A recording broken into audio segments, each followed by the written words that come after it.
Radiant Team ban.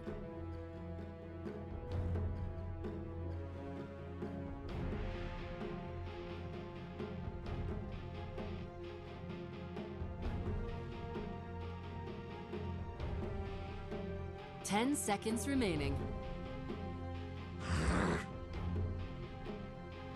Dire Team ban.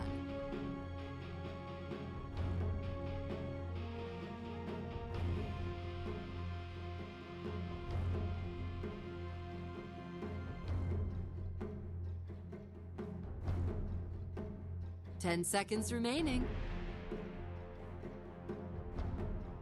5 seconds remaining.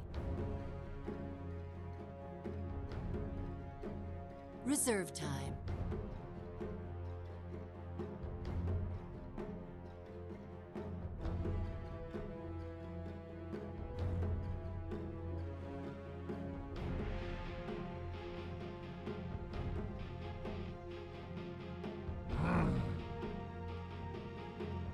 Radiant Team ban.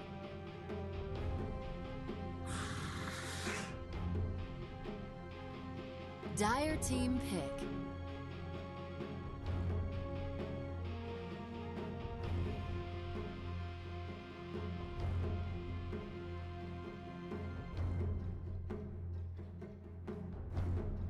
Ten seconds remaining.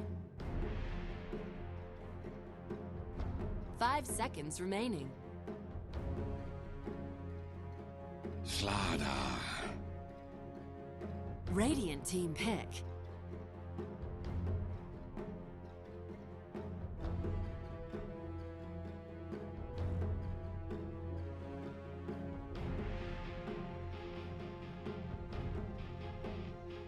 Ten seconds remaining.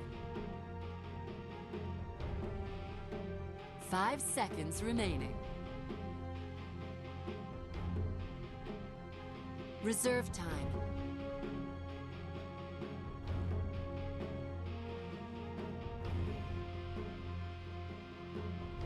League's assassin. Radiant Team pick. Life stealer. Dire Team pick.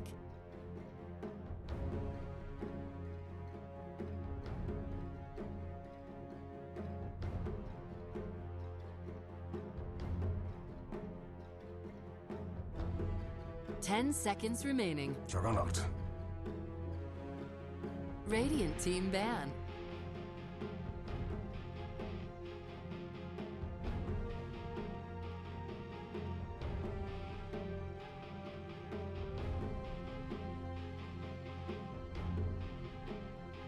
Ten seconds remaining.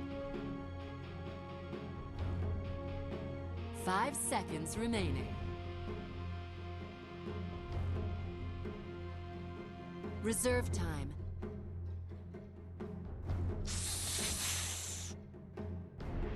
Dire Team ban.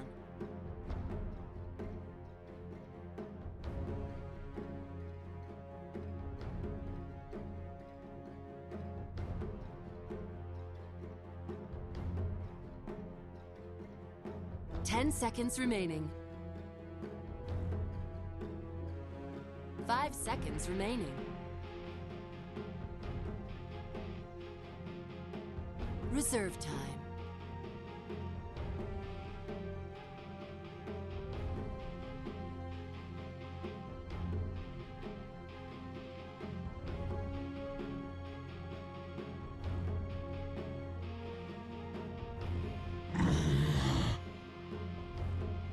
Radiant Team ban. Yeah.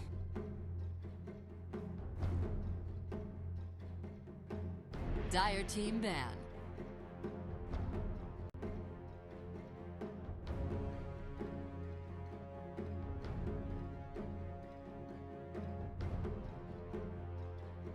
Ten seconds remaining. 5 seconds remaining.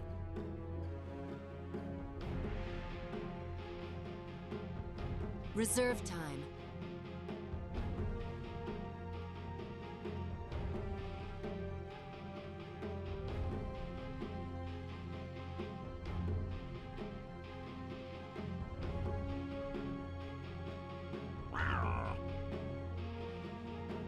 Radiant team pick.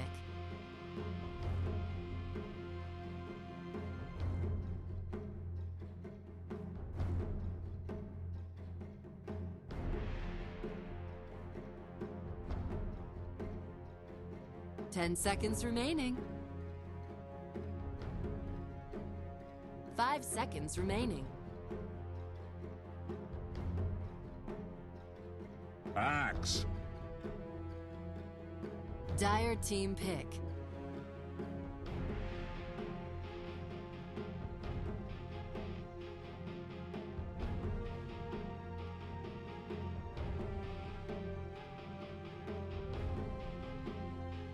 Ten seconds remaining.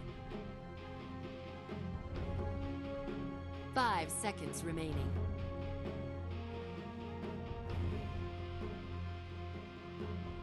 Reserve time.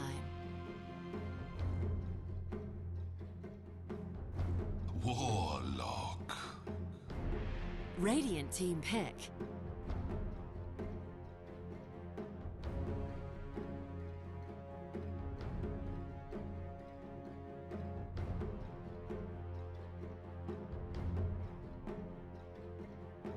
Ten seconds remaining. 5 seconds remaining. Reserve time.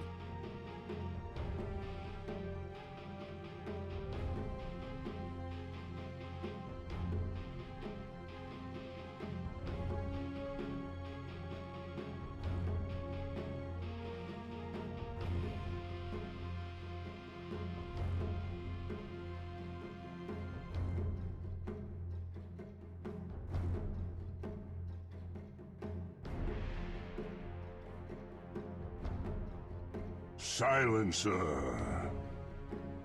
Dire team pick.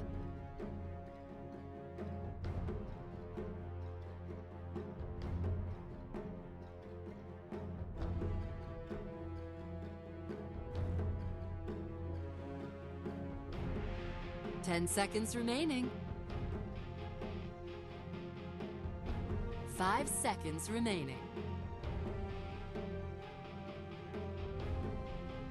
Reserve time.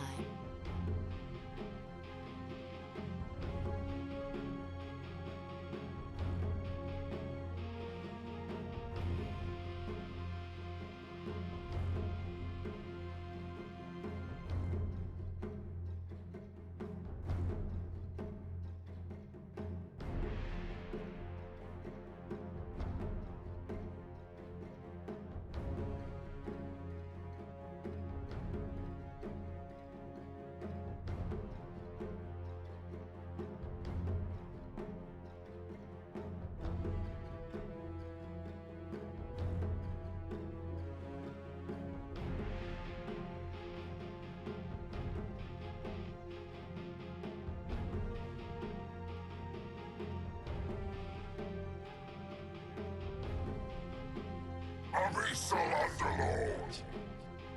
Radiant team ban.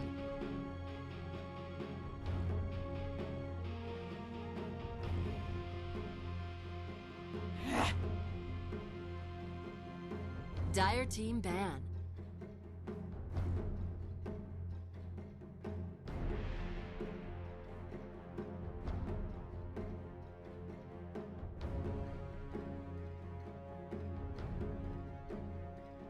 Ten seconds remaining.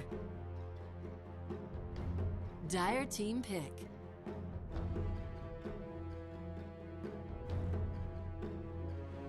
Dragon Knight. Radiant team pick.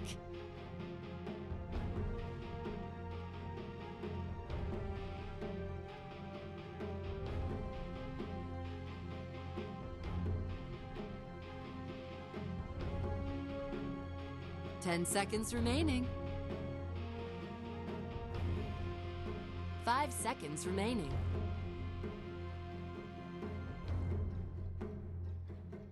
Reserve time.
10 seconds remaining.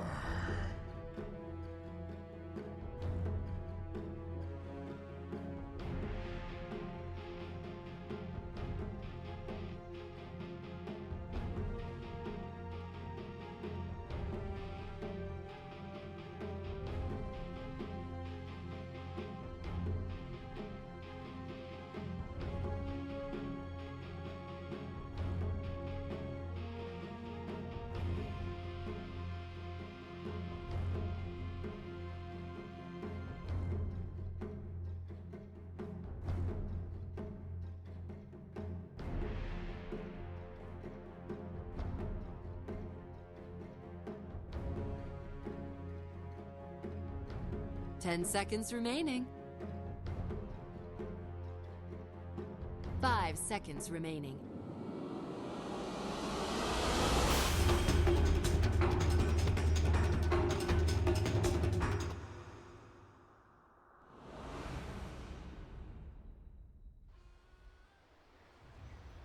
All being picked up in this situation seems like the hero that people would go to counter the Dragon Knight in the mid lane and cause a lot of issues for him. The only annoying thing about Timbersaw is that the Pit of Malice is super annoying because you cannot use Timber Chain out of it, and of course you have the Juggernaut to deal with, whereas the Invoker, he can sort of deal with the Juggernaut by using Stun Strikes, by still doing a decent amount of reckless damage, and like setting up cold walls, ice walls wherever he goes when his spin ends. But Timbersaw, it's kind of hard to do damage against a hero like Juggernaut. You would rely fully on the axe as well as the lifesteal to do the work on those two heroes, but we'll see. Shall see. And guys, once again, we are using this new channel, so in case there's anything wrong, please let me know quickly. 30 seconds to battle. Alright, let's get going. Any early wards being put down? Looks like there's actually not a lot of warding happening so far. The axe is just sitting around with Thera Ward, not wanting to use it just yet. He's going for the Pullman Shield as well, so it looks like he wants to go into the lane to begin with, and that is either a bold move or very...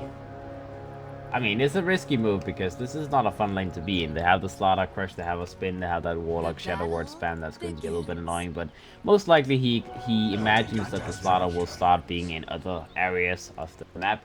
He's having an Observer Ward ready to go. Maybe he wants to go and put it a little bit aggressively in the jungle to see where the axe is, and if he does put it down, he does move himself up to the top lane, so they do want to set up for that level 1 gank on the axe. See how well it works.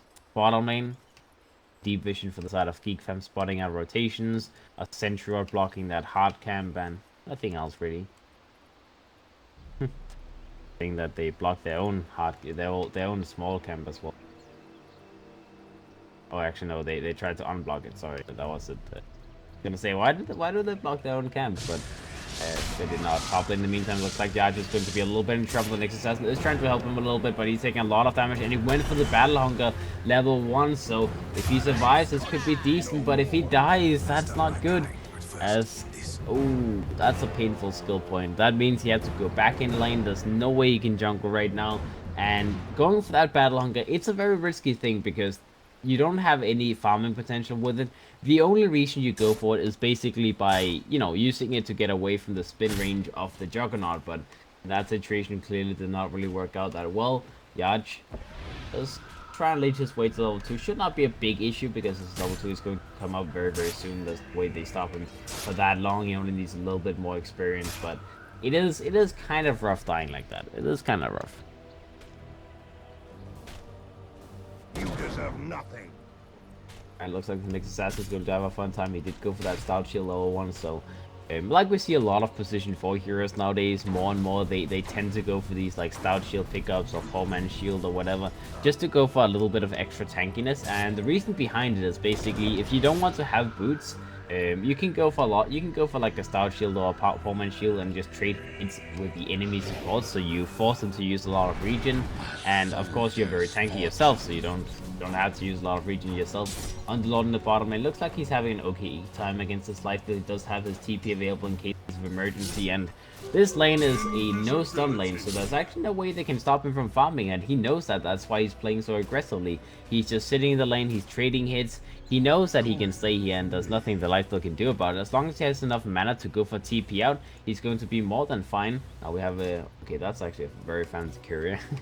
Mr. Bumblebee is going to the bottom lane with a Blightstone for Jules. Can you not buy Blightstone in the side job anymore? Thing? I'm pretty sure you can, but I guess he didn't want to go there. Something.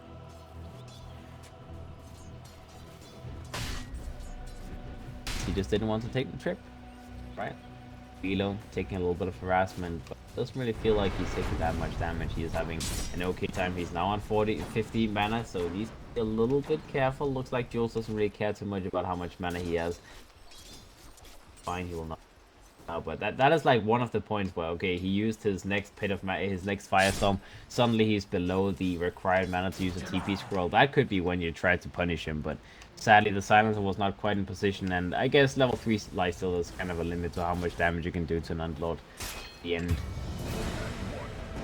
What do we have here? Starter finding the axe, jungling a little bit, and he does secure that he dies. In the meantime, the Starter is trying to finish up these hard camps as those two very big creeps in the opening, setting up to get some damage done. The Starter does get hit by an Impale in the meantime from this next assassin. He's trying to get himself out. He did get the last hit on that big one, the Centaur, and he's now going for TP, so he will be fine.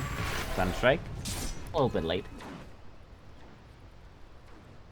Alright, well, his work is done, right? He's on the same amount of levels as the axe. He took away his life. He took away one of his big creeps that he tried to finish off. So the axe is not really having too much fun in this area. The Nyx assassin is trying to secure his levels, but while he's securing his levels, he is sitting level 1 himself, so he's kind of having a troublesome time. Invoker in the mid lane, doing his best laning up against this Dragonite, but like I said, there's not really much you can do to zone away a Dragonite. He can just sit there and, you know, trade hits, he can farm. He doesn't really care too much about anything. He's sitting on 21 lattice right now versus the 19 of the Invoker, so they are even. Roughly even. The Lifesteal in the safe lane is doing very well, whereas the Juggernaut did get contested a little bit, but I think that's mostly just because he tried to go for some kills on the axe, so that's why he might have lost a creep or two here and there. He shouldn't really have any reason to be like super far behind the Lifesteal at least. And the Underlord versus the axe. The Underlord is ahead right now, so Geek fam, they are setting up for a better opening. They have a small lead, very small lead. The Underlord, like he's going for that Iron Talon build, so he is setting himself up to go back into the jungle once he's done trying to push back this lane. They are pulling this wave as well, so I'm sure he will just go back into jungle and continue farming. There's not really any big reason to try and contest this pull, as would be a little bit risky, especially because he just TP'd back into the lane, so he cannot go for that TP escape. Top lane looks like they're setting up for gank in this area. They put down a very deep observer ward. They did use a scan, so they know that Jesse's sitting somewhere in the trees here, and he does get spotted out finally. Does get crushed up, does get stunned. He does have a Pale available in case of emergency. He does have that Spike Carapace available as well, and it looks like he's just going to sit here. He's trying to leech a little bit of experience. They're trying to push the wave in the meantime. They do have that healing ward available, and they want to take this tower as early as possible on the side of Geek Fam. They do not want to wait. They know that while the axe is not here, well, you might as well try and take that tower as fast as possible. He's healing himself up. He might come back into the lane now, but Nyx Assassin's being a little bit annoying, just leeching that experience. It is very helpful having a lane for yourself so you can get those levels that you require. Especially when you have a slow start like he did. I mean, he was level 1 2 minutes ago, so being level 3 now, matching up with the starter, that's a nice turn of events. Nice turn of events. Dire's bottom tower is under attack. Dire's structures are fortified. Like the Dragonite used his first point in his ultimate as well, so he's going to be well off to try and harass that tower as much as possible. He does have a double damage when available as well, so he's going to do a lot of free damage to the tower. Looks like they're trying to come into position to stop him from pushing though, as you don't want to let him get that chip damage off as much as you possibly can, because he's alone in this lane, so it's kind of annoying that he's just chipping down your tower slowly and surely. If anything, you might have seen the DK maybe make a rotation to one of the other lanes. Like, he could have, for example, TP to the top lane and taken the tower with his team, but I'm not sure if that's worth it at this point, because right now he's having good farm in the mid lane, and you don't really want to leave the Invoker alone to just free farm in the lane, even if it's only for like a couple of minutes while you take the tower. But we'll see. For now, he's just going to stay in the lane, you know, contest the Invoker a little bit, push back the creep wave, and well, this way he knows that he's going to be the one pushing the enemy tower slowly but surely. And in the meantime, you know, they're farming on the starter, they're farming on the Warlock. He's trying to pull and get some levels himself. Very important here to get levels as well on. And the Juggernaut, well, level 6 in a moment. He did get leeched quite a lot, but he will be there soon enough. Underlord is level 6 himself, does have his ultimate available and another TP. He can go back into being a little bit annoying in the lane. Does have a chainmail as well, so he's not going to be an easy kill. Yaj comes in from the side, he's going to go for TP out on the Underlord. As Yaj, with that weird rotation from an axe, tries to go in from the side. A little bit too late to the party, as you need to be right next to that guy to get the taunt kill off. And in the meantime, the Underlord, well, he TP'd himself back to the tier 2, I believe, so he's not really going to be changing. He can still contest the wave, make sure they don't go for an easy push, and now the Silencer comes in from the side, tries to be a little bit annoying, but there's not really too much they can do here. That Firestorm spam is going to be very annoying to stop the push from happening. And this is going to be a very, very slow tower to take from the side of Happy Feet. They need to maybe try and make a rotation to some other lane, because contesting the Underlord, unless you can dive him and kill him, it's very, very hard to get this kill. And like I said, they have no stuns. The only one who has a stun available is the Nyx Assassin, and he's in the top lane. So without him, the Underlord knows that he's not gonna die. He's not gonna die. He's fine. The T1 tower on the top lane did get taken down in the meantime, and well, the Dragonite does have another what's it called, ultimate available now, so we should see him try and make a rotation somewhere and use it for something. Did go for braces as well, so just a little bit of tankiness. Maybe he goes all the way and goes for a full set of drums, as he's not that bad an item anymore. Did get buffed a little bit, did get changed a little bit, so it's okay for strength hero like this Dragonite to have it, and he is indeed in the bottom, and he wants to try and pressure the tower as much as possible and see how they can stop him, as they are going to use the Silencer, just harass him a little bit. But I mean, light harassment against Dragon's Blood level 2, that's not really going to do anything. The DK will move in, start harassing that tower, start pulling it down, and let's see. Juggernaut is going to be here as well, so they have all the 3 cores down in this bottom lane. The starter will be farming mid lane in the meantime, make sure the Invoker doesn't get any free damage onto the tower. And top lane is going to be farmed by the Warlock, so I like what they're doing on the side of Geek fam right here. They are making sure that supports gets levels, and the trade-off is that, you know, the course is taking down the tower, the supports gets levels. A little bit unfortunate that the starter ends up dying in the mid lane, maybe a little bit too greedy here, but that does happen, that does happen. Now the lifesteal, he's actually moving around in the enemy area, just trying to get some boundary runes up and picked up. Kind of interesting. Alright, well, that's the second tower that drops down top lane. In the meantime, Warlock is run down by this axe and the Nyx Assassin, and he's going to be a casualty on the side of Geek fam. 2 for 2 so far. The net worth have stabilized. The Invoker has picked up his Midas, so now it's going to be all about that farming speed. In terms of net worth, we can see that the Invoker is a little bit behind of the Juggernaut, but it's very even on the core heroes. There's not too much separating them. Even the Axe and the Underlord is very, very close to each other. The Axe is halfway towards his blink, so that is going to come online very soon, as he does have a couple of stacks he can clear up and whatnot, so shouldn't take him too long to finish that. The lifesteal decided to go for Midas pickup as well, as this is actually something we've seen quite a lot lately, that lifesteal pickers, they go for Midas first, is to have that extra little bit of farm. And it's not a bad idea, because the only issue with lifesteal is that at some point most normal safe lane carriers will start out farming you, because it's not like an amazing AFK farm hero, but with a Midas you kind of disable that a little bit. You can keep up with farm for quite a long time, so it's not a bad idea. The only thing is that it lowers your, it slows down your active speed, so going to be taking him a little bit longer before he's going to be strong in team fights. He will go for an invest on that axe. He does have the blink available now as well, so let's see what kind of play they're making. They want to defend this mid tower, but this is 5 heroes from the side of Geek fam trying to push down this lane. Invoker in the meantime gets run down. Pit of Malice comes out. The axe is still in position to try and go for initiation, but looks like they'll just have to give up the towers. I mean, sure, they could maybe take a fight, but the Nyx Assassin is not in position. He doesn't have enough mana to make a rotation either. The Silencer is trying to get his level 6 as well, so They don't want to Radiant's take this middle fight tower is just under yet. attack. The Axe is sitting ready to go for a jump, but there's a lot of heroes next to him, so be a little bit nerve-wracking. He goes in, gets the two-man call off. The global silence comes out on top of that. That is going to be one dead on the underlord. The start is going to be the second one to drop. So they waited patiently for that global silence to be available, and they get 2 kills forward very, very easily without having any risk of a turnaround from the side of Geek Fam. So nicely done. Now they can push back the mid lane and take that tier 1 tower themselves if they want to. There's going to be a TP coming in from the Sala trying to defend this tower. They go for fortification as well. The DK comes in from the side, but this might be a little bit too greedy to try and defend this tower. As definitely Happy Feet, they want to take it. Now the DK gets run down. The call comes down from the Axe. They take down the DK. The Sala's going to be a little bit in trouble. Drops down very, very low. He will be killed by the Invoker Strike Click.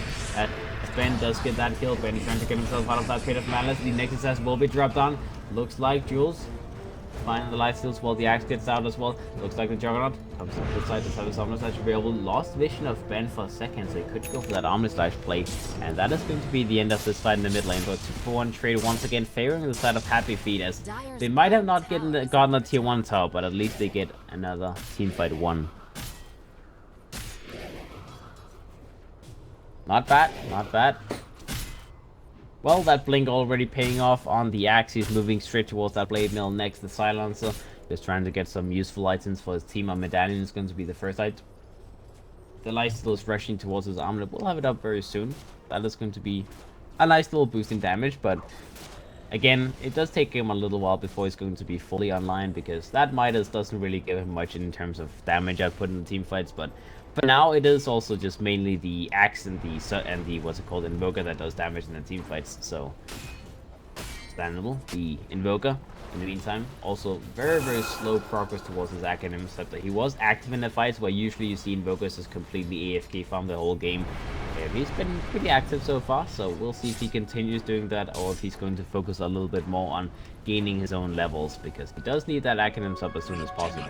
The next Assassin is scouting around with his Vendetta as well. We'll give up the chases. There's not really anything you find.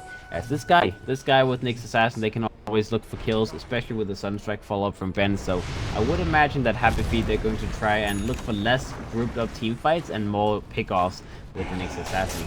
Very soon, Jules in the bottom lane goes for TP out as we do as a Sala. No bash available, so it doesn't really matter if he were lucky or not. So that life is going to be well out of there. But in the meantime, TP's to the top lane, where Yachi is already pressuring the tower, and they want to go for the tier 1 tower. Looks like that is going to be a very easy tower to take. The Axe will just make sure there's not going to be any TP rotations to the lane, and well, they'll take the tower. No trade-off being made.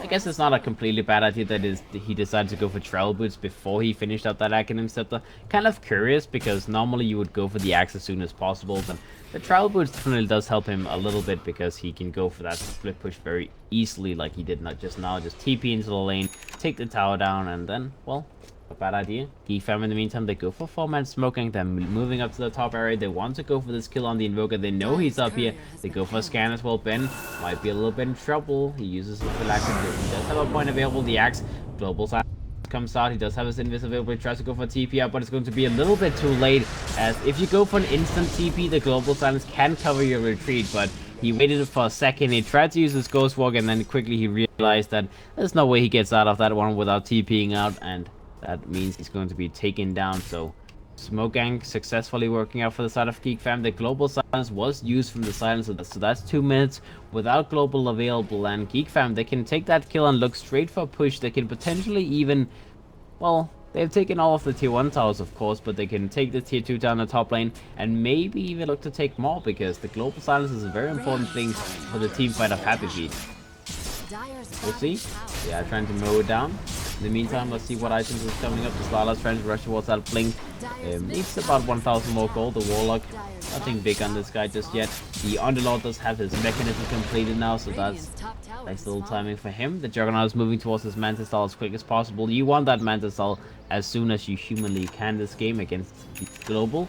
And the Dragonite, looks like he's falling back onto Midas, so he wants to do the same thing as the lifesteal. He is also a very slow speed farmer, so just having that Midas available to make sure you don't fall behind of the lifesteal is a good idea. He's moving towards a BKB on top of that, I imagine, with that Ogre Club. Could also be something like a, what's it called? Could also be like a Hurricane Pike build on the DK. Wouldn't be a bad idea when you have the Elder Dragon form online, but I would imagine BKB Rush is more likely.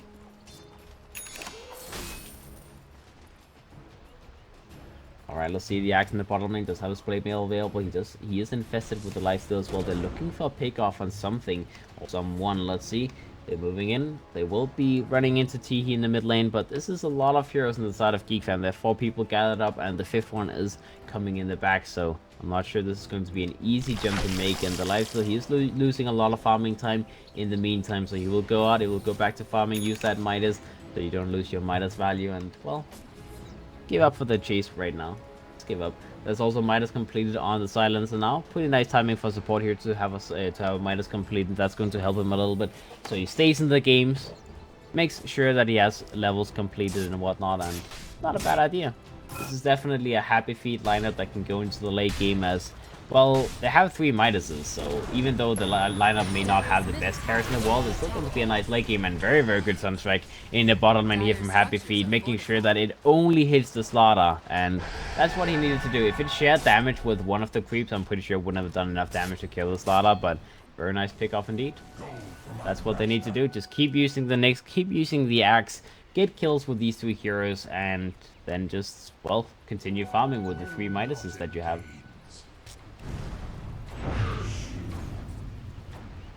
Alright, looks like Happy Feet, they're having a 4,000 net worth lead right now, 6,000 experience lead as well, and Geek Fam, they're trying to keep up, they're trying to finish that BKB on the DK as the next item. The Underlord is trying to finish his Guardian Greaves, so it doesn't have to deal with the Global Silence as well, and in the meantime, well, the Warlock still haven't really gotten a chance to use his Golem. He might get one. Okay, I'm not sure what was that. Okay, that was just a best bomb, and then he just walked away. Like, nope, not gonna do that. Thought in the meantime also a little bit far away from his blink compared to what you would normally expect. I mean, most position 4 slaughter games you have blink around like 17-ish minutes, but he's still 700 gold away from it, and it's nearing the 20-minute mark, so it is definitely a very slow game for the 2 support heroes of Geek Fam. They haven't been that active in fights, and, well, they haven't really been able to. Despite pushing a lot of early towers, there's not really much else they can do in the Geek Fam lineup right now, as they need big items before the 2 calls is going to be able to take fights. The Juggernaut, he needs his Manta Style and his Diffusion Blade before he does a lot of damage, and the DK, since he's going for BKB without an early armlet, without an early blink, his early game farming, his early game fighting is kind of limited. I don't mind the drums, but drums versus having an armlet definitely does lower your fighting a little bit. Bottom lane looks like the Juggernaut's going to be a little bit in trouble. It does Manta Dodge, it does go for an Omni Slash before it tries to survive, but nope, not going to be happening, as that Infest Bomb does do enough damage to kill him. Very nicely tried though. Trying his very best, just Omni Slash, just spin, just everything you can possibly do to try and survive against that initiation, but it did not happen as he wanted it to, and there's a dead Jug. Best bomb working out successfully. The axe is falling back until Vanguard pick up this game as well, as he wants to have a little bit of tankiness, and it makes sense. I mean, you know, Crimson Guard is good against the right-click damage of Geek Fam, the Dragon Knight, the Juggernaut, as well as the Slaughter's Corrosive Haze, so it's not a bad idea. Maybe you would want to have like a Lotus Orb early as well, but I guess Crimson Guard into Lotus Orb would be a decent build. Now let's see, Jules trying to work down Teehee a little bit, but that is DK, maybe not quite the hero you want to go on, and he tries to go for TP out a little bit too late as the range is already going to be wearing off, and he gets caught in that Pit of Malice, he gets stunned up, he gets controlled, and he gets killed. I believe that was one of those cases where you're like, okay, I'm alive still, I have my Desolator complete, I'm going to do a lot of damage, but he runs into the wrong person as Teehee. I mean, it DK with maxed out Dragon Blood. He's not going to be killed in those like 3, 4, 5 seconds of the rage duration. So, not happening. Not happening.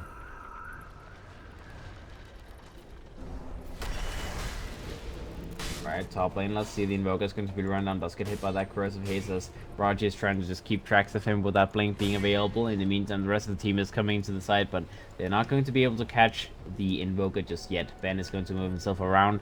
He does have an eel set up in mind as the next item. He does have his Aghanim set up completed now as well. He's sitting on 11,000 net worth, 2,000 gold ahead of the Dragon Knight. In the meantime, Geek, they go for 3-man smoking. They're trying to invade the jungle and find someone or something. The Jules, he is going to be moving down to the bottom area. He's going to be the first one they run into, and they get a kill on him. His reaction is going to be nice. Nice use of the rage. He's going to turn around and trying to get a kill. In the meantime, he's running down towards the creep. He wants to get that infest in the creep, but it's not going to be happening. He gets taken down in time. Very nice takeoff, but now King, they have to get themselves out in the meantime. Is going to come in from the side. He does get a kill on the starter. They do get the golem farmed up with the Invoker as well, so at least they don't give up the lifesteal for nothing. It's still going to be a good kill, but not the best kill in the world. You know, a little bit of intelligence for the fans. Now the mid lane, the DK is going to be run down and just have BKB available, but he's still stunned up. He's toned up. He's not able to use that BKB, and he will be killed without even getting the chance to. Very nicely done there with that Impale, following up with a taunt, just making sure that he's going to be controlled and in that Meteor for a long time. That's one of the troublesome things for the DK, you know, BKB piercing control with that taunt. That's why Axe is so popular recently, as it is definitely one of those fancy heroes that you can always use in the game. It's never a bad Axe game. Oh, sometimes it is. You know what I mean? Nyx Assassin in the meantime in the top lane does get blunked on, does get taken down as well. That's maybe a little bit too greedy, farming up in the top area where you don't have any vision. I guess, yeah, they actually don't have any vision whatsoever. It's been dewarded, so a little bit too greedy on Mr. Nyx Assassin. He tried to get his little bit of gold. He did finish up his blink, so it's not like he's losing any big amount of gold, but still, that could have been avoided by the looks of it. The Slaughter's trying to go for an eel set as the next item, or maybe a 4-star. He has a couple of items for both. It looks like it's going to be a 4-star first, and then he decides what to do. But an eel set rush would not be a bad idea, because you're playing against Axe, so using eel set whenever he goes in for a taunt just to make sure the blade mail damage doesn't come off is not a bad idea. It's actually a very good idea. The Warlock in the meantime trying to rush towards that Midas. Will take him a long time though. It looks like they're going for Roshan as they use the smoke. They set up for something. They were kind of thinking about going for the top lane and attempt to get a kill on Ben's Invoker, but Roshan seems like a much easier and much more viable trade-off. It doesn't take them too long. The soundtrack comes out. Spots out that they're doing Roshan. It's already going to be very low though, but looks like that is going to be enough. As Happy Feet, they come into position. They send out a tornado with that Invoker. They make sure that this is not going to go unpunished, as they want to make sure they can try and contest this. The Forge Spirit gets sent in, and they know exactly what's going on. So just sit around this area, wait and see what Geek Fam decides to do. And looks like Geek Fam, they're going to give up on the attempt for now. Push out the lanes a little bit more, and then go a little bit back and forward. Go into the jungle farm a little bit more, and come back a little bit later. So the smoke gang didn't really do anything for them. Healers can sit in the pit as well. A little EMP comes out. They do have that infest bomb available. They're going for a taunt. Doesn't hit onto anything though. That is maybe a little bit troublesome as they use the global stance. 3-man impale from Jesse with the meteor on top of that. The BKB gets popped by T. He's going to be very low though. He's going to be worked down by Jules. Jules gets hit by the pit of Malice in the meantime. Axe goes for buyback after dying to Psionic. The life skill will die as well. The Silencer will be taken down. Ben is going to be alive for now, but he could very easily be run down. He goes invisible and tries to escape. The life still goes for buyback as well. They want to contest this Roshan. This is a lot of buybacks being used by Happy Feet. Maybe a little bit too much, as they have already lost the fight with that failed initiation from Yaja's Axe. Not landing that taunt onto anyone. That was horrible. And now without a global silence, how can they contest this? They go in. Pit of Malice comes out from Vila, trying to keep him in control. They don't want to let him move anyway. He gets first up. He gets control. The golem is bashing him in the face. He will be killed on this guy. Looks like Sionis didn't manage to pick up the Aegis as well. The DK is going to be very low. Does stun up the Nyx Assassin, trying to get a kill on him. In the meantime, as the Nyx Assassin will be able to maybe get a kill. He gets the kill, as Jesse Vash will be able to get that one little tap on the DK, and he might be able to survive. Does have a blink available in 1 second. Will be able to blink himself away and survive for the moment. The Slaughter in the meantime in the mid lane does burn down 2 Jules as well. Alright, so they get a couple of kills in the meantime. Sonic still trying to farm, still trying to fight. Uses his spin defense, and he does have a blink available now. He just needs to wait for it to refresh. And indeed, he does get the blink up and running. So blink away, Pit of Malice. Ooh. Little Dark Rift escapes and threat comes out from the Invoker trying to get a kill on that Underlord, but that's not going to be happening. So that is the end of the fight, guys. But that looks very much worth it for the side of Geek fam, as they picked up the Aegis. They still have the Aegis available on the Juggernaut. They got, what was it, 3 kills, I believe? Actually 4 kills because they killed the Axe twice. And they forced out 2 buybacks, so both the lifesteal as well as the Axe is going to lose a lot of net worth using their buybacks like that. No Cole was killed on the side of Geek, except for the DK, so that's a small price to pay. Velo is now going to be moving towards that Crimson Guard. We'll have it up in a moment, so another defensive item that's going to be helping them survive.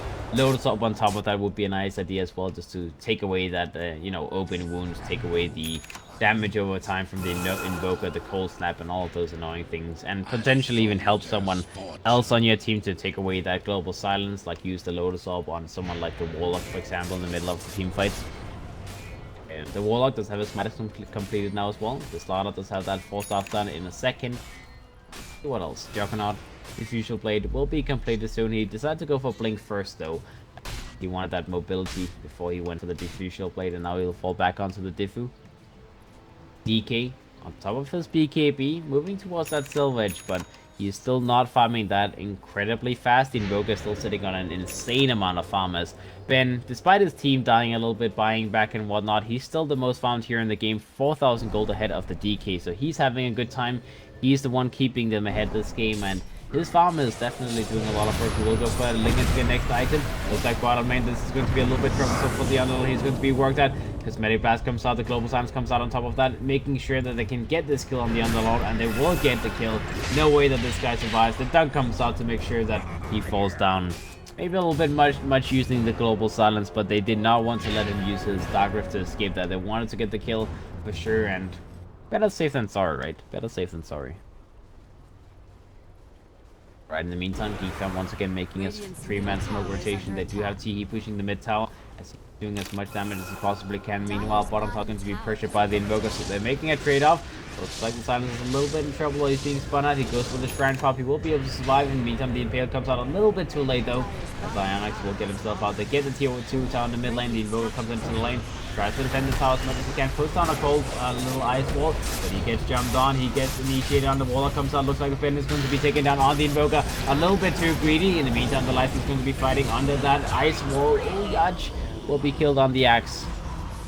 Yules uses Rage already. No one got taken down on the side of Geek fam except for the Slaughter. Dark Rift comes out from the Underlord, trying to TP into the lane to help the push happening, as they want to force that buyback. They want to force the Invoker to use the buyback to get back into action. The DK still having a little bit of that Elder Dragon form available. He's going to be pushing down that Tiffy tower. It's dropping down very, very low. Pit of Malice comes down, controlling the Silence as well as the Lifesteal. They're coming in from the side. They go for an Impale. The spin comes out from the Juggernaut, making sure that that is not going to be hitting onto anyone. Velo in the meantime takes a lot of damage. He might be killed here by Jules, but Jules has to go for an Infest onto one of the creeps and continue pushing. The Metarax is going to be worked at. They do not want to go for a buyback. The Invoker bought out items, so he's just content on not buying back here. They might lose the Metarax though, and look like that is going to be the case. They lose the Metarax, the Rain Tracks is going to be worked at as well, but this is enough for Geek fam. They have taken a Metarax, they'll back themselves up before the Invoker and the Axis back up. None of them wanting to use their buybacks, so they'll just take the trade they can get. Still a very good trade-off. They got a tower, they got the Metarax, they can now work on the shrines. So it's definitely a win for the side of Geek fam, as they push back that net worth lead that Happy Feet had a second ago on 7.5k net worth, and now it's roughly down to nothing. Experience-wise, Happy Feet still a little bit ahead. They do have triple Midas after all, but it is definitely still possible. You know, you're getting back to it. The Lifesteal is only a little bit ahead of the Juggernaut right now. The DK is moving up towards where the Invoker is, as well as he does have that Silver Edge completed moment. He does have the recipe on him. The Shadow Blade is completed, and he can buy the ultimate up now as well. Does have gold for it. The Warlock picked up a gem, so he can spot out that next assassin moving around, being a pest, as well as the Invoker with the Ghost Walk. So they're ready to take the next fight. The Diffusal Blade on the Juggernaut as well. Big damage item for him. A lot of big items played on the side of Geek fam. The 4-staff on the Slaughter. Lots of big items. The Underlord is slowly moving towards his Lotus Orb as well. And let's see in the meantime on the side of Happy Feet. The Axe is falling back onto the 4-star, so a little bit more mobility for him. The Lifesteal does have the Assault Crest completed in a moment. The Silencer, 4-star Midas, I guess he's going to go for Pike this game, as that's very, very common on Silence in the support position, but we'll see. The Invoker, in the meantime, does have that Lincoln Sphere completed with an Eel set on top of that. And I imagine when you go for this kind of build, you probably go for like a Shiva Scud or an Archery Course the next item. Maybe a Hex could also be a good item this game. Could definitely be a good item. Next Assassin does have his Bling, and he also went for the gem pickup as the Silent purchased it for him, but both sides have a gem available, and I see bottom tower is going to be pressured by Geek Fam. They want to do as much damage as they possibly can. They have that healing ward available. T, he's going to work on that tier 3 tower with that Elder Dragon form. He does have his BKB available as well. Looks like he might have to use it. He's going to be initiated on it. Global Silence comes out. T is going to be very much in trouble. He's going to be burning down. Looks like he will be killed. Yes, indeed, he's going to be taken down. The jump comes out from the axe. He will get the final kill on that DK. Lots of spells were used to get that kill though, so maybe Geek Fam can still take this fight. They're trying their best as the gold is going to be used. The direct comes out from the Underlord. He's going to take out his team. Looks like they will all survive indeed. The Warlock almost died, but only almost. The tower was very, very close to falling as well, so despite the DK dying, which is definitely unfortunate, even though he did get to use his BKB and still ended up dying, I don't know. It was a good push for the side of Geek Fam. I just felt like the second that you saw that someone was moving close to the DK, setting up for a jump, you should have just popped your BKB, take down the tower, or force a fortification to be used. You know, either way, sure, you use the BKB, but you get a tower because of that, and then you can just fall back after the tower falls down, wait until the next BKB charge is available, and then go for another push.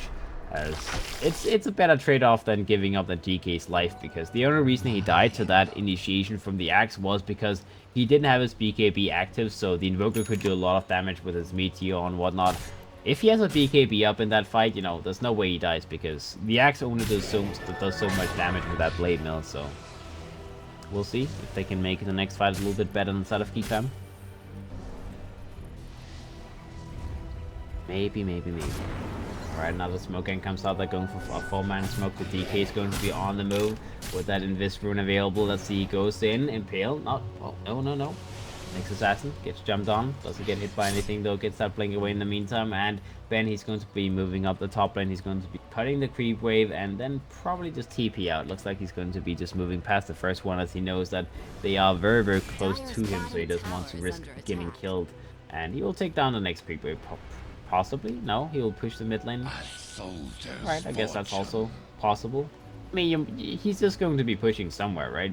He's going to be moving all the way to the bottom lane, maybe set up on Velo, as the lifesteal is in the area. Setting up for a kill would be nice. And Velo is going to be the one they want to run down. They're going to go on. The Sunstrike comes up. The Dark Rift has already been used though, so the Underlord will get himself back to the base, and he will survive. Very nice reaction, realizing that there's no way the lifesteal is here without backup, so they'll just get the hell out with that Underlord. And in the meantime, Happy Feet, they have to disengage as they tried to go for that kill. Didn't work out. Now they just have to make sure no one dies on the way out. And they are going to be successful doing that. No one died, so everything is good to go. I believe that is also the last smoke on the side of Geek Fam for a little while, so they cannot go for any smoke gangs. They're going for Roshan in the meantime. As Happy Feet, they just use some TPs back to the lane. They know that there's, you know, they're split on the map right now, so they can go for Roshan, and that is going to be an easy pickup. Second Aegis goes to Geek as well as the first one.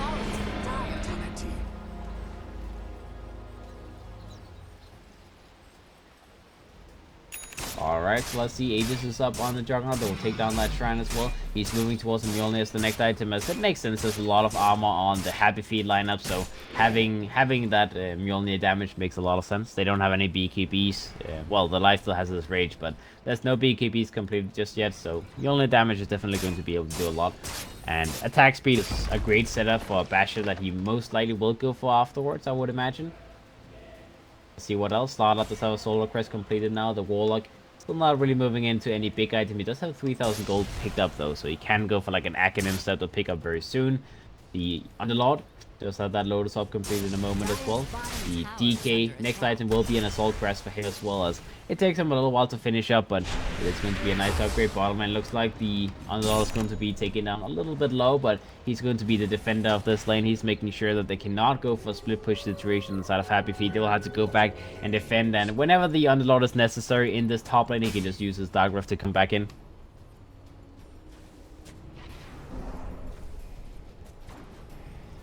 I like what they're doing here, just using that underload, making sure that they don't get forced to go back and defend their buildings, because they're already doing that. They have this underload defending the lanes and making sure that his team can definitely go for a push without having to back up all the time.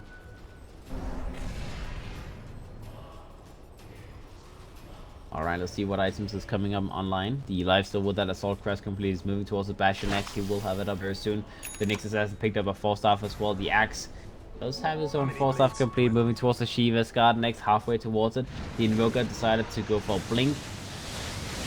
Yet again, a little bit more mobile, but I do kind of miss to see the next big item come online on top of that Lincoln Sphere. And at this point, I guess you replace the Midas. Well, you just put the Midas in your stash and then go for that Hex or something like that, as he does need to go into that late game Invoker build. As Lincoln Sphere as the only big item on top of the Aghanim's is not going to carry him through this late game. He needs a lot more damage, so we need to see that, you know, Hex, Shivas, Octarine, Refresher, any of these items come online. Otherwise, he's not going to do enough.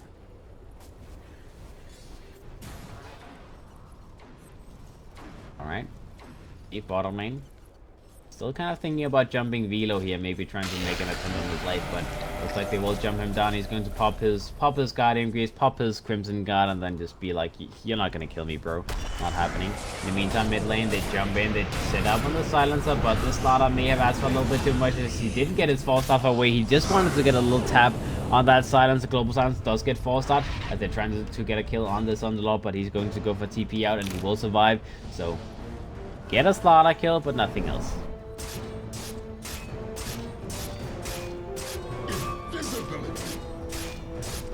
Alright, Happy Feet. Well, punishing the Slaughter there for sure, as that was a little bit greedy. I mean, I guess he was just going to go for a jump and then he wanted to get his Frozen Haze in the silencer, but that just seemed like a foolish move because no one was in position to help him, so that was just him dying for sure. And now we'll see the Warlock gets hit by that Ice Wall from the Invoker. The gem is going to be dropped down as the Warlock dies.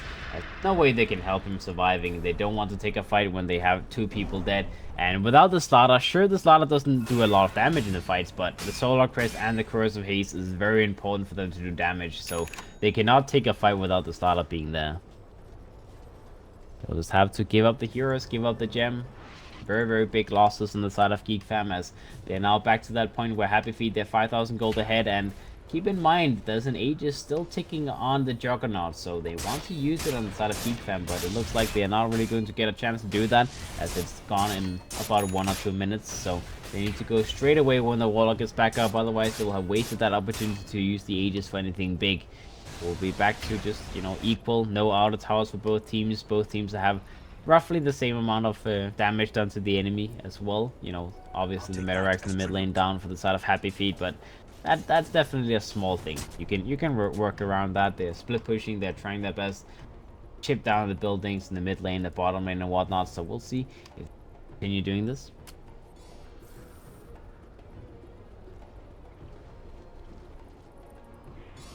Right.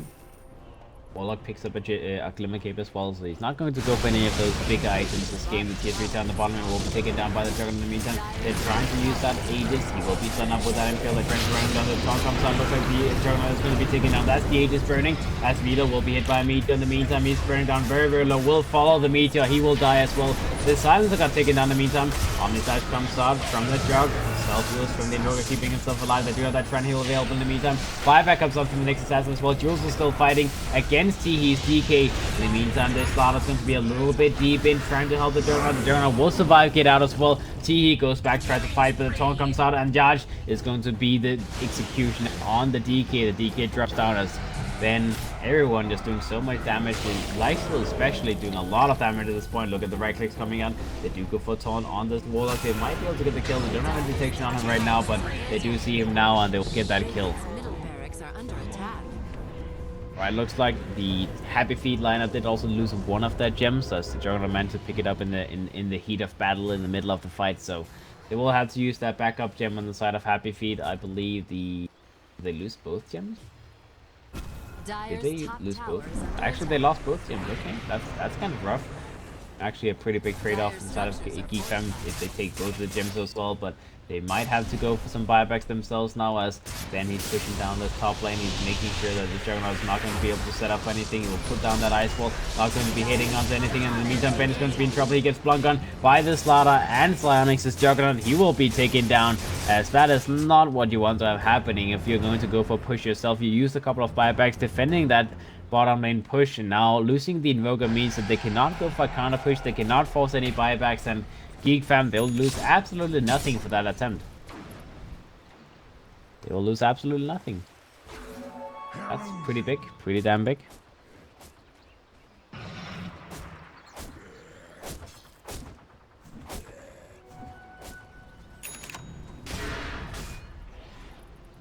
Pretty damn big. Alright, so let's see. The buybacks that were used were the, I believe, the silence as well as the assassin. The axe that he used. Both of the supports inside of Happy Feet use buybacks. I guess it's not like the worst thing in the world, but it's definitely still not a good thing. As Geek Fam, they are ahead in this game right now. They're behind in net worth, but they have the advantage in terms of towers. They have the advantage in terms of racks being taken down, and they don't have any buybacks on cooldown right now. We can see if they actually have their buybacks available. Let's see. Only the Juggernaut right now. The others is just banking up gold. The Warlock will have his buyback now. The Starter's 40 gold away from his. So they have a lot of buybacks available in case of emergency. Teehee will move up the high ground. It's on that Sorcerer and nail when they go in. The Fest Bomb comes out. The Lotus Orb is going to be keeping the Dragon alive for now, though he does have that BKB available. Can't pop for when necessary. Jules in the meantime is taking a lot of damage on this lifesteal, and he will be killed with that Omnicide from the Juggernaut. Silver comes out on the Juggernaut with a tornado as Yas goes in for taunt, but they're not going to be able to get the kill on the Juggernaut as he got lifted up into the end. He will be able to survive the Silence of Dice as well. That is 3 people dead inside of Happy Feet. It looks like Geek Fam, they have finally done it. They have pushed the racks, they've taken the kills, and they can take the whole base. There's no buybacks available on anyone on the side of Happy Feet. It's only Ben is the one with buyback available right now, and he gets jumped on. He's going to be taken down potentially here. They don't have any protection right now. He will get the blink away, but now will survive for a little second longer. But no, not much of a second though. Not much of a second. Didn't he get the blink away? Kind of looked like he got a blink away, but I guess not. Ben goes in for the second round. Will be bashed up in the face. Ben is controlled to have another first phase available in the second. Oh, the Juggernaut goes in, goes for a blink initiation, gets that hit off, and Ben is going to be killed the second time, and Nyx will drop as well. GG will play gets called as Happy Feet. No one is alive, and that is the end. Happy Feet will call it GG. The second, well, I guess the first game of this grand finals will go to Geek Fam, meaning that they are now sitting on a 2-0 lead. They only need one more game won, and then they will win the series. So Happy Feet, they have to win 3 games in a row against Geek Fam, and despite them being ahead most of this game,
Dire team ban.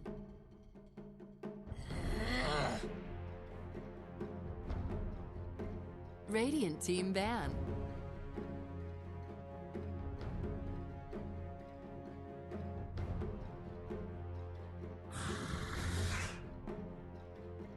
Dire team ban.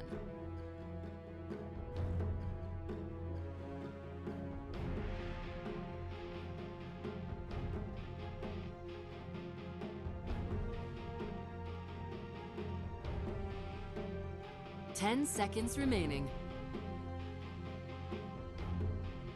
5 seconds remaining. Reserve time.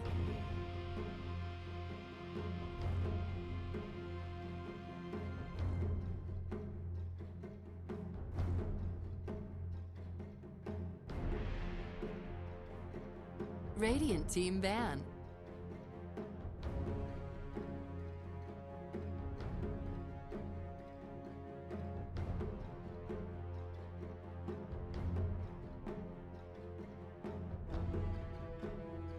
Ten seconds remaining. 5 seconds remaining. Reserve time.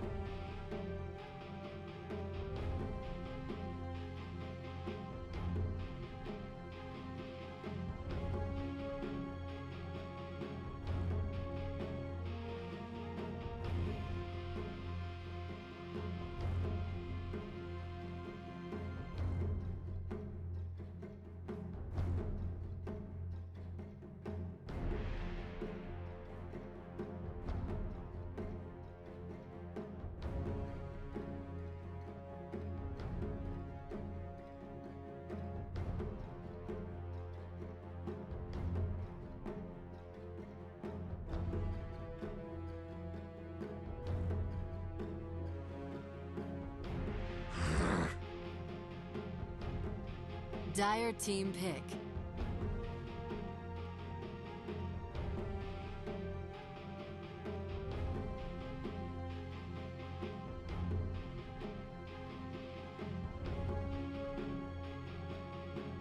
Ten seconds remaining.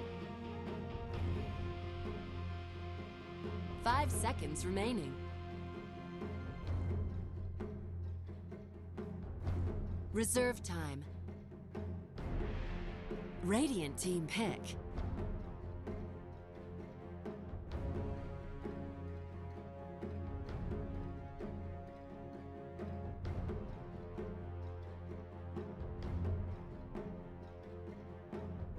Ten seconds remaining. 5 seconds remaining. Behold the horn of Magnus.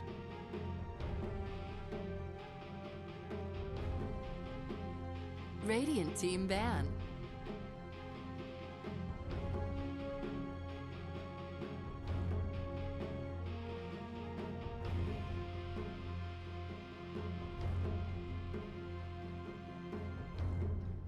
Ten seconds remaining. 5 seconds remaining.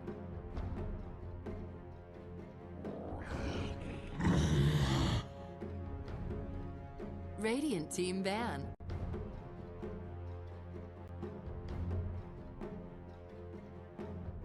Dire team ban.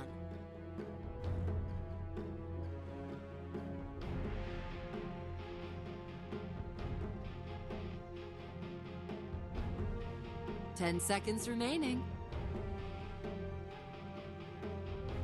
5 seconds remaining.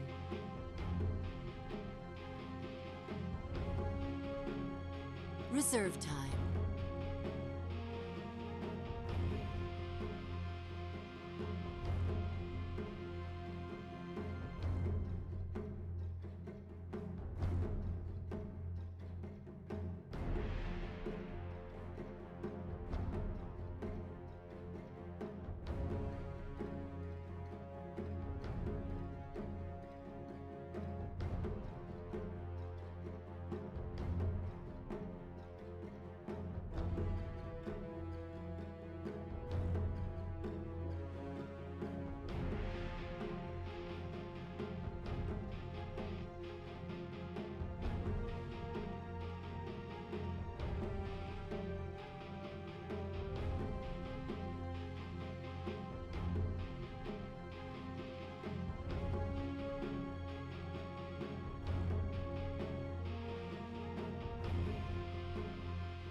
Radiant team pick.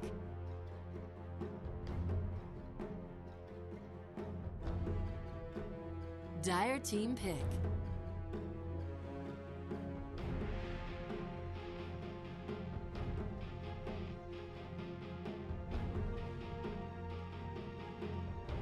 Ten seconds remaining. Keeper of the light. Radiant team pick.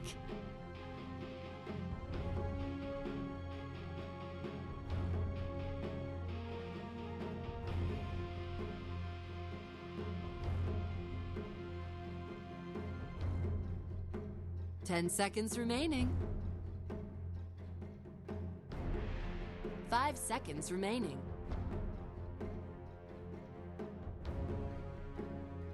Reserve time.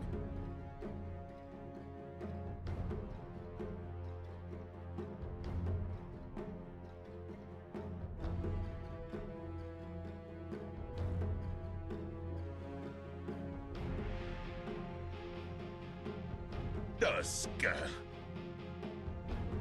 Dire team pick.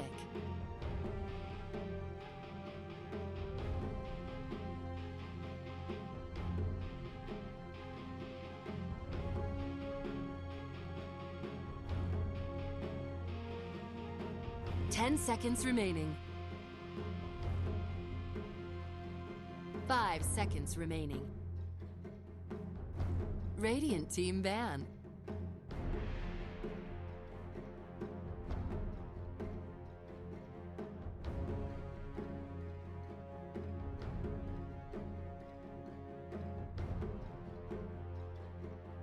Ten seconds remaining. 5 seconds remaining. Reserve time.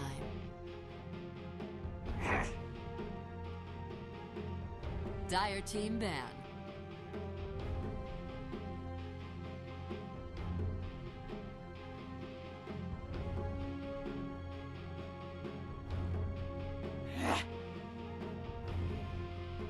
Dire team pick. Clinks.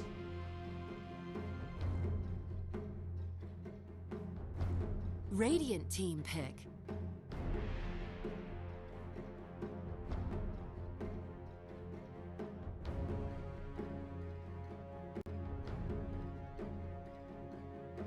Ten seconds remaining. 5 seconds remaining. Reserve time.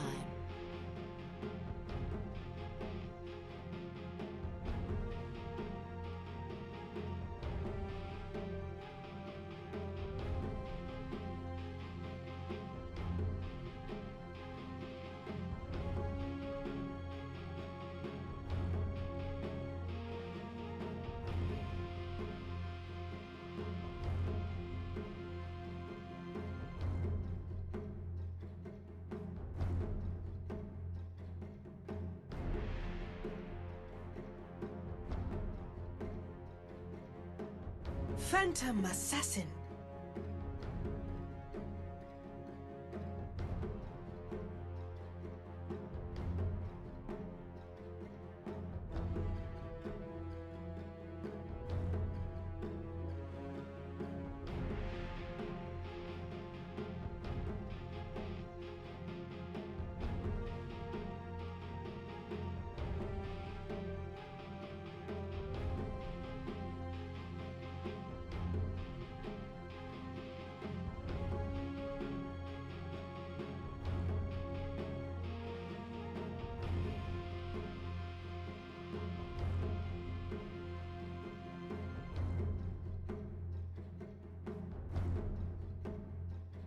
Ten seconds remaining.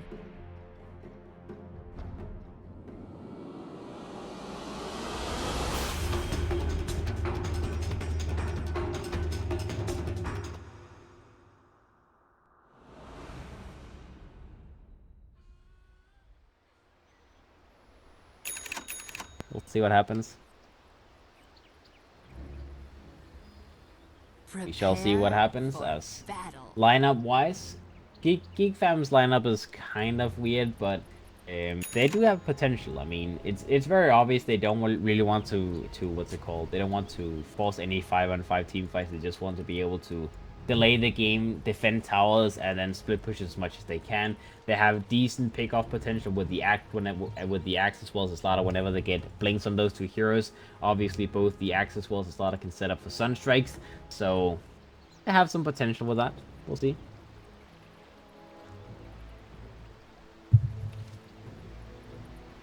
And in the meantime, well, Happy Feet's lineup, they have that Magnus, Juggernaut, PA, Cancel, so I kind of feel like they have the better odds of winning this game because I have seen too many Magnus combos that just, despite maybe being outplayed, despite being behind, you just need to get that one big RP off, and then suddenly heroes like PA and Jug, they just go in and they whoop ass. They have like 5,000 net worth behind, but they're still going to like 1 or 2 shot people because of that empower damage, so I'm afraid, man. I hate Magnus lineups, so I do feel like that's going to be the most likely one to win. In the meantime, they go for smoking on the side of Happy Feet. It is scouted out, though, by Geek fam as well, so they know this is happening. They're going to meet up against Jules, and they're going to potentially set out to stop him from taking this rune. Spin comes out by Jules. They are going to lose the rune, though, so they don't get it. They don't take it away from Geek fam, and I guess that was kind of a whatever initiation. Slaughter and the Invoker took a little bit of damage. The Bounded Rune did not get picked up in the meantime, so I'm not sure if that was a good trade-off or not. Seems like it was a better trade-off for Geek fam, honestly, as they do force out the first spin from the Juggernaut, so that's going to be 20 seconds. Basically the first creep wave where Velo, he knows that he's not going to be in any danger of being killed. And in this lane, it is a no-stun lane unless the Tusk is here, so the Axe can always just pick up a TP and then he should be in a good position to survive no matter what. Like what I'm seeing.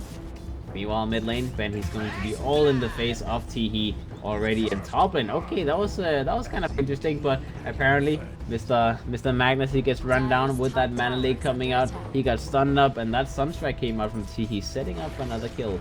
That is the first blood on the Magnus in the top area, already forced away from the lane. Yaj, he does not have his Iron Talon available just now. He went for Stout Shield to begin with and a lot of regen, so he is determined on being in the lane, and this is not a fun lane with 3 heroes being there, with Mana Leak being available.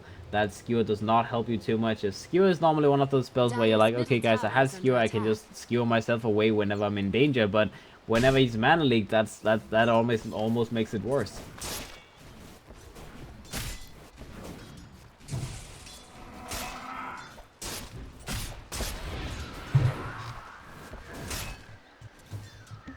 Alright, well, good start for Geek fam though. Good start for Geek fam.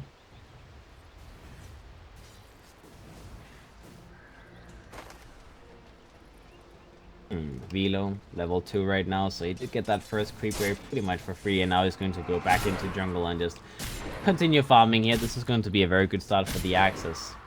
He can farm these 2 ways. He can get the level 2 rune, he can use his shrine, and then he can go back and farm next ones that respawn at 3 minutes, so he's going to get a lot of farm. In the meantime, the Magnus, a little bit behind. He doesn't have his Empower, he does not have his Shockwave as well, so he's not really able to farm the creep waves that fast. He might even try and go for some weird fancy move in the mid lane, maybe try and leech a little bit of experience, as he's definitely not having too much fun. Sunstrike comes out on the Tusk. Jesse's going to be a little bit in trouble. They do have that skill available. The Snowball comes out. They are going to hit onto the Slaughter. They do have that skill. Do they go for it? Ben goes in, tries to slow him down. They do want to go for that kill. Skill comes out. They're going to slow down further. One more dagger is going to be available. Roger does get taken down as they finally get that kill, and that does mean Yaj is level 2, so he can finally fall back into the jungle if he needs to. Slow start from the Magnus though. Velo in the meantime in the bottom lane is tanking up against Jules. Not really worrying too much about that spin doing damage to him. He's going to TP out now. TP back onto the shrine in the base, and then just heal back up, move back into lane, and potentially just go back in jungle a little bit, as those camps, they are ready. They're waiting for him.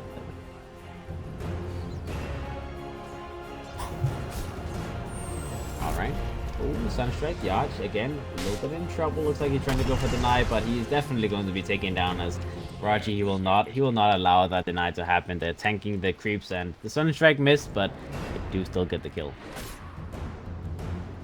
Yaj is having an awful time in this Magnus, that's for sure. 1 lasted on this guy, he's level 2, and I mean, if Happy Feet they want to hope to win this game, if they have any hopes of doing anything, the Magnus cannot have a bad game, because if this guy has slow levels, that means that the PA and the Juggernaut will farm much slower than they could have, because the Empower will be lower level. So you cannot allow this guy to be shut down this hard. You need to find a way to get farm on him. He's trying to get that Iron Talent so he can just go for an AFK farm style, but it feels like this lane is already like way out of control. Psyonix's Klings is pretty much solo able to zone him out now as well, and he will get by a Mana Leak as well. He will have to wait for that Mana Leak to end, then walk himself away. He does have a Shrine Heal available in case of emergency. He does have that Healing Salve available as well, and he at least makes sure that this Kuko is going to be pushing. They do try to pull it, but did they actually successfully do that? I would be sad if they lost those people.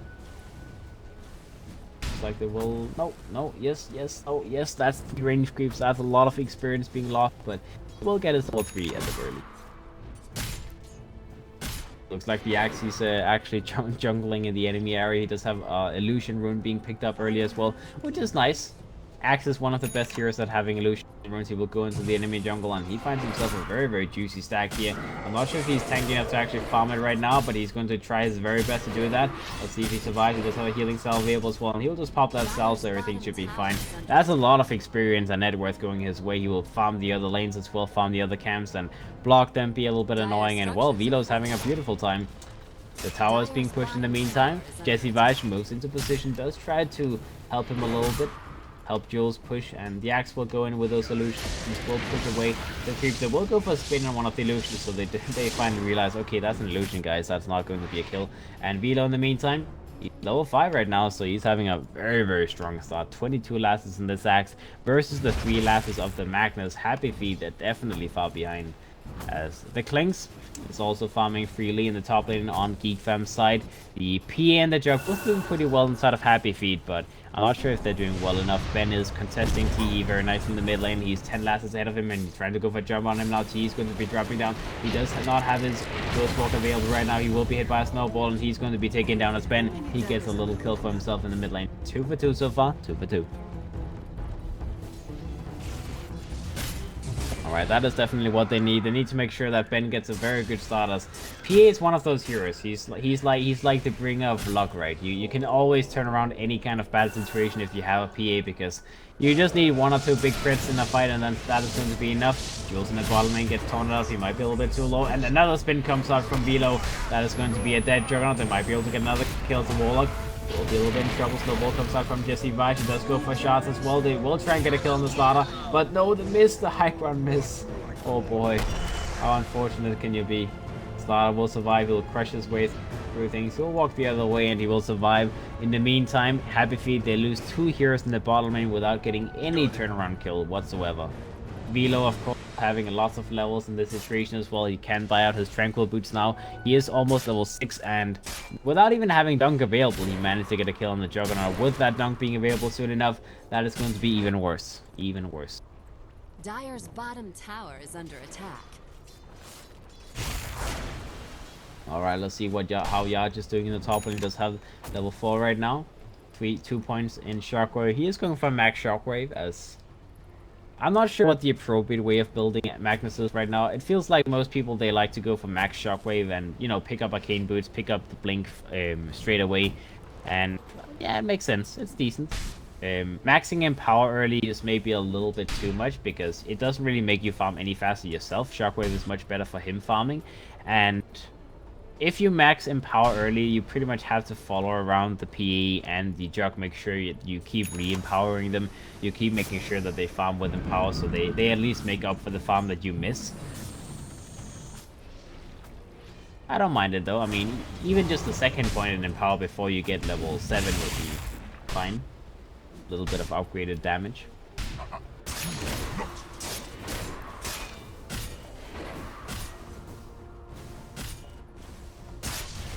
So far so good. Net worth wise, the PA is number 1. followed by the Kling's Axe and the Invoker. So Geek fam, they are right behind that PA, but the PA is definitely farming well right now. He does have his face boost completed. He's moving towards Vladimir's first item, Jules. Jules in the bottom lane on that jug. Been in trouble. Taunt comes out from Velo. Will miss though, as Jules here will just sidestep that a little bit. Slot in the meantime is trying to run him down, get that crush off. Psionics is coming in from the side as well with this Kling. They're trying to run down Jules. They're trying to get a kill on him. In the meantime, the snowball comes out from the tusk, trying to do something in return. Velo is going to be run down, but that is a lot of damage to be done. The Sunstrike comes out on top of that, and Jules will be taken down on that jug. Despite having the healing ward active, though, it's not enough, as Klings does way too much regular damage at the moment. They're TPing in more people. Yash comes in from the side. He does have his RP available in case of emergency. He does have the skewer as well. Goes for the skewer, goes for the RP. Takes on to the starter and the Axis, both going to be controlled. The snowball comes out on top of that. They want to get both kills. Do they get both? So that's the question. As the taunt comes out from Velo, is going to do a little bit of damage in return. Will be killed finally by Ben. So he's going to take the fall, and he's going to be the only one dropping in the meantime. They get a kill in the mid lane on the Warlock, trying to get some levels in the meantime, and they get the kill on the Jules before that happened on the Jug. So 2-for-1 trade-off in the bottom lane. Lots of big spells expended by Happy Feet using that RP to get the turnaround. So it was a defense, but I mean, the turnaround kill Axe for Jug is only barely worth it because the Juggernaut is a little bit behind of the Axe. So I'm not sure if that was completely worth it. It feels like that was still a one fight for Geek fam, especially because they got the Warlock kill in the mid lane on top of that. And in the meantime, you know, the Invoker, he's just AFK farming. He's having an okay time. He's still not having his Midas available, which is a little bit unfortunate for him. Having a tough time against Ben's Invoker, against Ben's PA in the mid lane.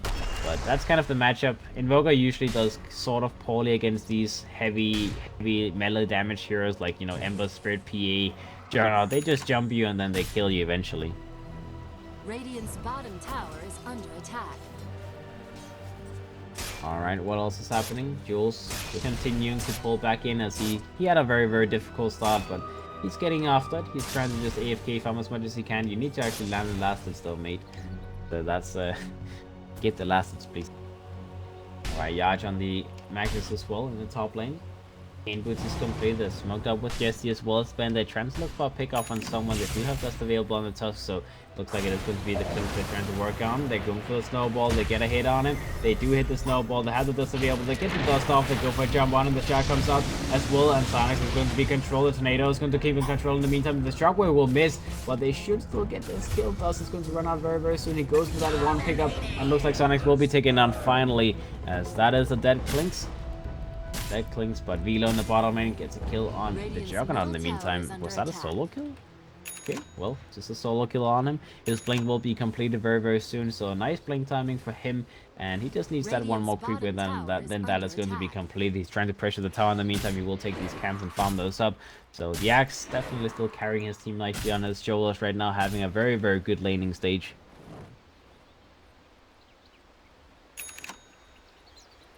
Alright, what else is happening? Ben? Not sure if the Vladimir's is the appropriate first item in this game. I mean, it's not a bad item, don't get me wrong. It's good against Klings. Having extra armor against right clickers is always nice. And it's good for sustain as well, but I kind of feel like this game is like a Desolator Rush game where you just want this PA to do as much damage as he possibly can, as soon as he possibly can. So, I don't know. Meantime, Geek, they go for 3-man smoking. They have the blink available, so this could be a big kill if they get the kill on Ben. He's been a little bit of a pest so far, not dying so far. They go in for the blink, they go for the Sunstrike as well. They get the kill, as Ben will be killed. Now they can go for the tower as well, so a big pick off, stopping that killing streak on Ben, and now they can get the T1s on the mid lane as well. Meanwhile, He's farming the top lane with that might have been completed. The Magnus is trying to finish up his blink, but he's only halfway towards that blink, so take him some time. Okay, Golden comes out on Velo. Omni Slash as well. Looks like Velo can feel him from to get the kill before the top. Oh, barely getting that kill before the TP activated. In the meantime, the Warlock is going to be run down. They have a lot of damage to this guy. The Starter Crush comes out, and they will get the kill. 10 goes into that Illuminate Blast, and that is a dead guy. That's a dead Warlock.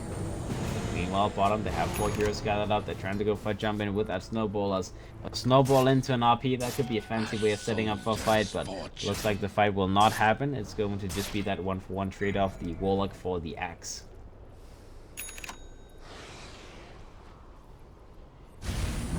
Alright, bottom 2 on top is going to be pushed down by Jules in the meantime. The Coddle is trying his very best at stopping this from happening, but Ben comes in from the side, jumps him.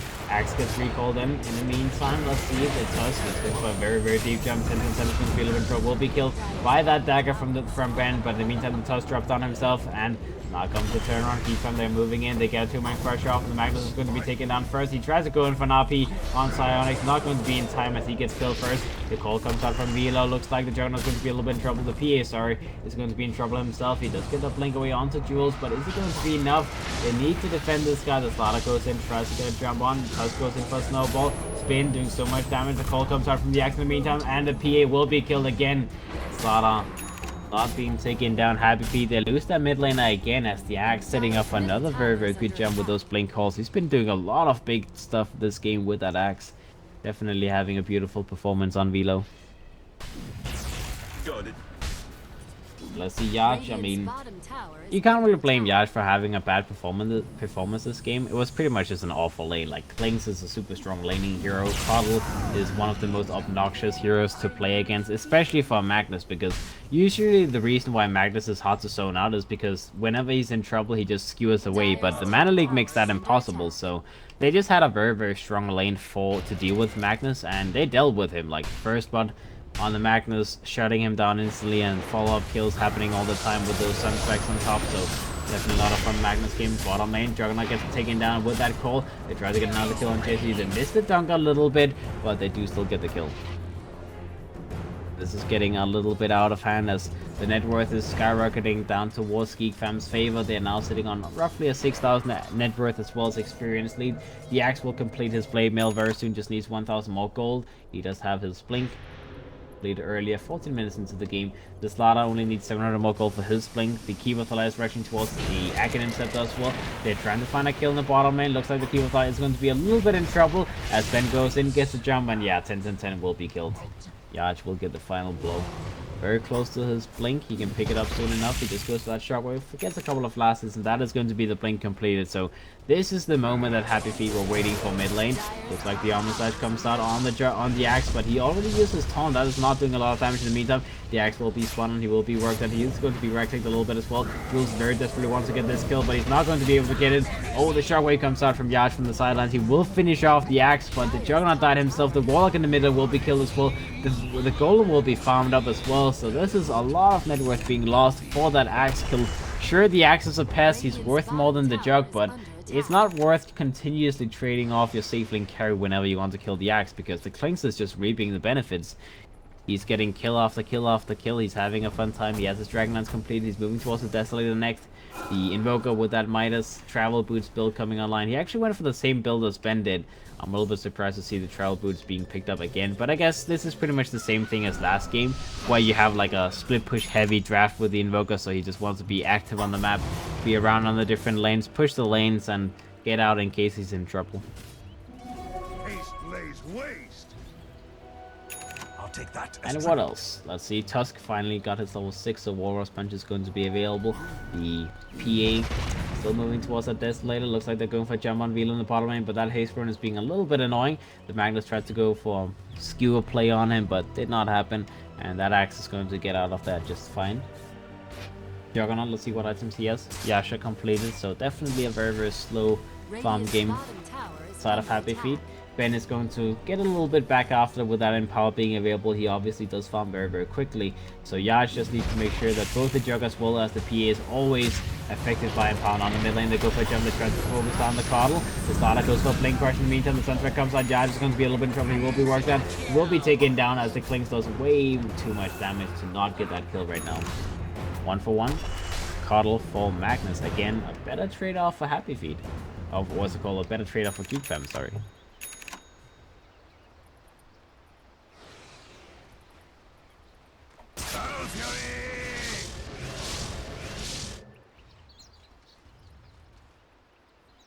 Alright, Velo. A little bit sneaky like in the bottom lane. He just finished up his Blade Mill. He's trying to get that first big kill with the Blade Millers.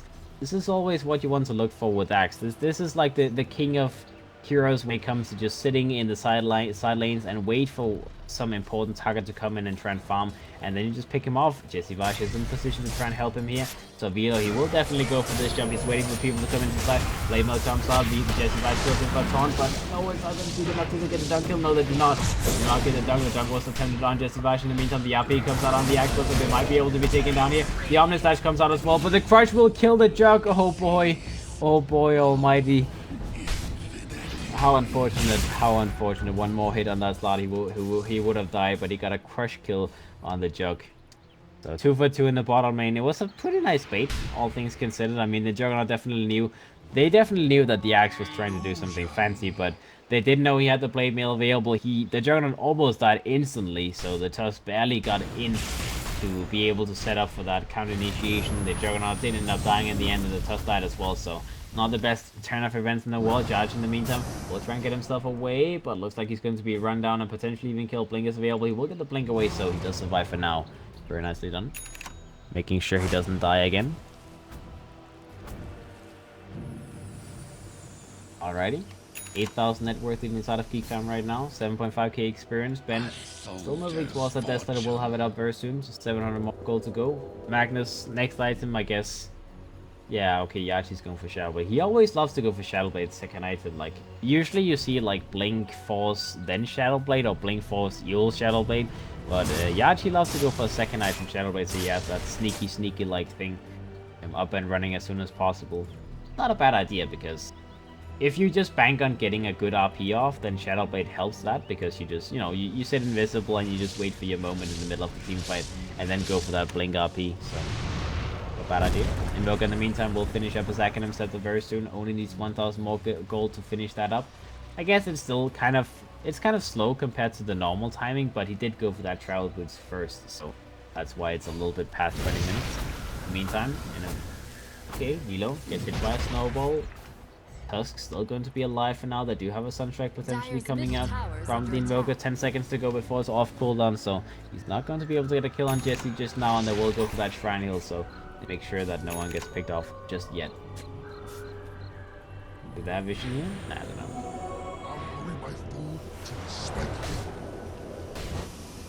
Alright, let's see. The Keeper Fly will have his Acronym to complete in a moment as well. He only needs about 500 more gold, so there's a lot of big items being completed by the side of Geek Fam very soon. That's why they're just trying to not force too many fights. They don't have a reason to force fights. The Desolator just got picked up by the Clinks, which is a very nice damage upgrade, but apart from that, the double Acronym Scepter is a little bit too tempting to wait for to take the next fight. They will wait for that. They will let the Invoker farm. They will let the Keeper the Light farm. And wait for daytime as well, as obviously the Acronyms on Cardinal is only so useful if you have daytime. Let's see top lane. Jules, Yaj, both in position to try and go for a jump here. The Axis here as well, farming the side camp, farming that little small camp. The Stardust moving in case of emergency, and let's see if we did get a jump here. The Axe goes in for a call, gets a call hit onto the Magnus in the meantime. Velo tries to get a kill on him. P is available, Omnislash comes out, and they get the kill on the Magnus. He does get the RP off in time, as that is a very rough death there. Velo in the meantime is trying to run himself away. The Golem was forced out by R as well. Does he get the Blink away? He gets the Blink onto the other side, and he will be able to survive. They get the kill on the Magnus. They get the Golem forced out. The Omnislash was used as well, and they still won the fight. P in the meantime in the bottom and ended up dropping down as the two-man gang trained the Blinks as well. So Keeper Fly was more than enough to handle Ben.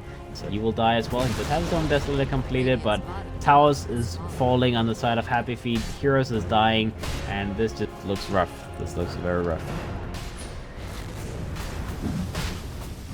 Now that 10,000 net worth lead is going to be very close for the side of Geekfam. They go for Roshan with that Slaughter Clinch being available with a Desolator. That does not take them too long to finish. In the meantime, Happy Feet, they might think about contesting, but it seems like it's going to be a little bit too late because the P is still dead for the next 5 seconds. They need that P's damage to come up to contest Roshan, and it's down. So that's the end of it. Age is down on the side of Clinks. So he can play as aggressive as he wants to. He doesn't really have to fear anything. As with that second life being available, it's going to be very hard to deal with him. The Invoker does have his Acronym to complete now. Same thing for the Keeper of the Light. So I imagine they will wait for daytime to come online, and then they will just go for a 5-man push down some lane. Obviously they can take the tier 1 and the tier 2 towers in both the mid lane as well as the top lane, that's not really too risky to go for, as I don't think Happy Feet they want to try and force a fight without that Aegis being down, so we'll see. We'll see in the meantime. Okay, illusion dead illusion. Again, that's the second time that I see the Axe picking up an illusion rune this game and then just, you know, move around with illusions and farm. Alright, apologies for the noise, that was my dog. I think my dog just like ran into the door or something like that. That's why there was a crazy sound in the background, but stupid dogs do stupid things.